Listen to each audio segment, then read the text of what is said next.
That's a question. What can we do in the event if Scott Pruitt unilaterally issues out an God bless him. order through the president to draw back or to eviscerate our progressive policies, Do it. environmental policies in California? Please. I have a bill, Senate Bill 49. Senate Bill 49. What we do is we take the Clean Air Act, the Clean Water Act, the Safe Drinking Water Act, and finally, the Endangered Species Act. We take those four measures, which passed at the federal level in a bipartisan fashion, by the way, decades ago. We take those measures and we enshrine them into state law in California. So when we enshrine them into state law, if Scott Pruitt attempts to eviscerate our progressive climate change, environmental policies, I should say, our environmental policies, then we're prepared to litigate state rights, because those are the laws of the state of California. If we're still alive.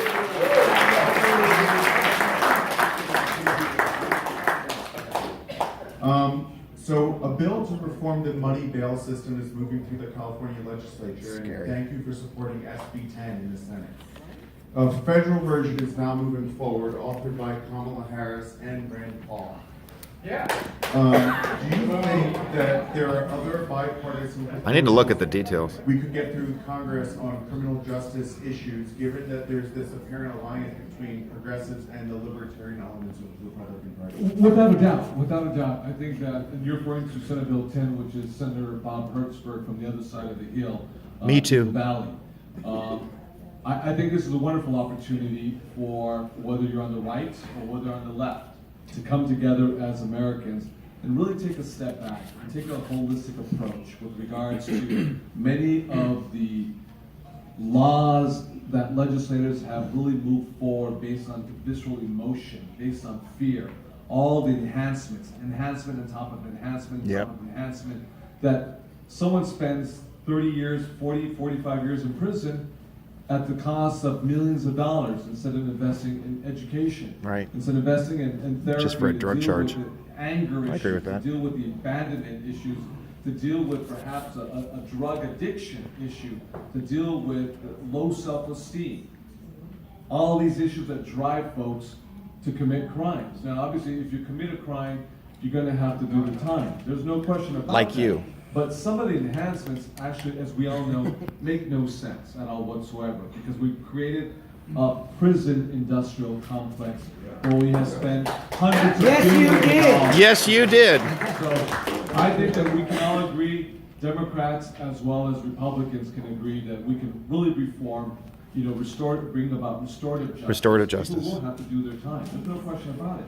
But Starting with Tony Mendoza. on the three strikes bill, remember one thing about the three strikes bill. The three strikes, it wasn't a bill, but it was actually a ballot initiative.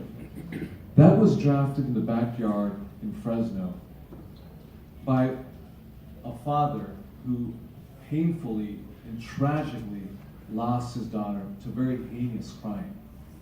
He was very angry, just like any mother or father would be. And he got together with the district attorney of Fresno and other folks, and they drafted Three Strikes You're Out. But as a result of Three Strikes You're Out, which was a failed, Went too far. initiative in the terms of crime didn't actually go down, and we spent tens of billions of dollars, and we never rehabilitated anyone. When folks eventually got out of prison, they got out of prison unemployed, they got out of prison low skilled, they got out of prison without dealing with the issues that they were grappling with, and they came out angry. And that doesn't make our community safe, wherever we live, whether it's in San Bernardino, Riverside, or Hemet, or Santa Monica. San Bernardino is a So this murder is something capital. that I think that we can work together on, no doubt about it. We want to make safe communities. No sanctuary city.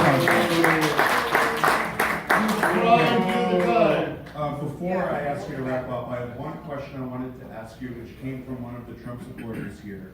Oh my God. I really like the way it's worded, so I'm going to read it directly. Will you be for everyone in your district or the state, Republican, independent, decline to state, or will you quietly disregard everything we want and only vote for liberal, communistic Democrats?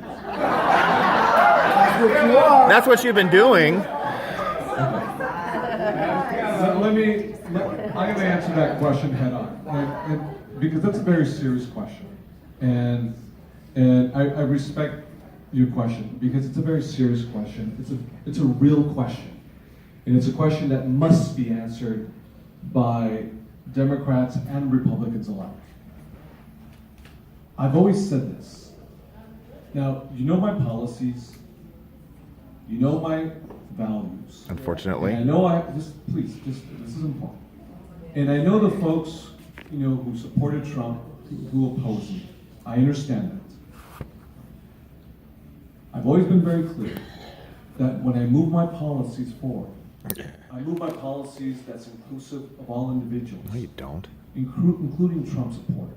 The reason why I say this is so important is this is why elections are consequential. They matter. Now, whether it's in the Inland Empire or Central Valley, whether it is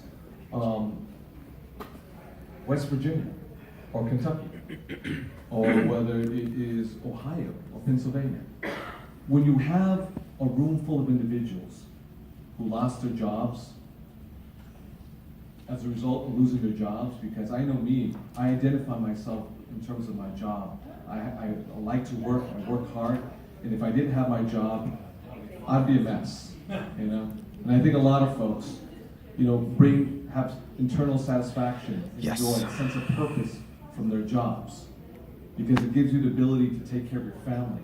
It gives you the ability to put a roof over their head, and put clothes on their backs, and food on the table. Yes. So when you lose your job, for whatever reason, whether perhaps that coal mining plant is no longer selling as much as coal as it used to, or there was, because of globalization, a bad trade deal, Yes. and a job went Yes. elsewhere. Illegal immigration. Allow me. Yes.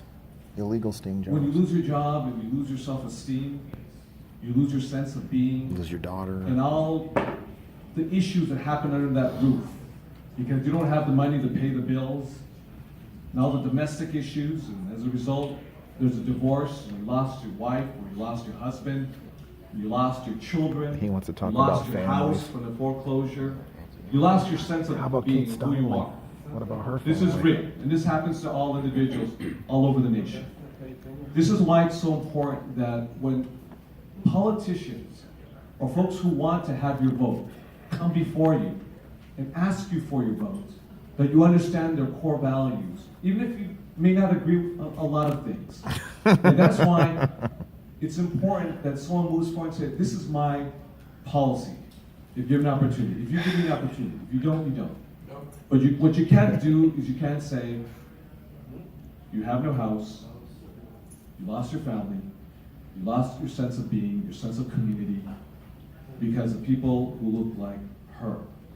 I've People never who look said like that. them. I've never said And you that. pick one, I'm not talking about you. Good. Pitting one Good. group I got that from the against senator, another not that me. tears at the fabric of our great society. And that's why we have to lift never everyone said that. together. So whether you're a Democrat and you're a progressive Democrat, a Bernie-crat, if you voted for Hillary Clinton, if you're moderate, if you're Knock her up. conservative, if you are a liberal Republican, whether you're a far right-wing ideologue, whether actually you're not really Republican, but you just Bob voted Dornan. 100% to Trump because it's the power of the personality. Even if it's that's okay. Cult of I personality. will vote for you. I will support you.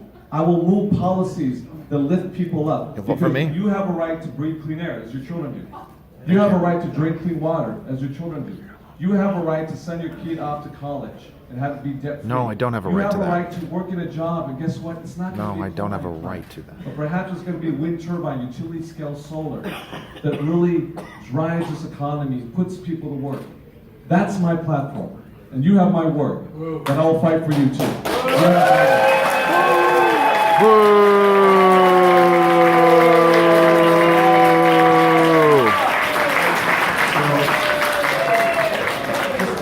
I'm going to close up here, but one question we got a lot of from the audience is, which you kind of already touched on, is to discuss the differences in policy between yourself and Senator Feinstein. There you go. So if you could.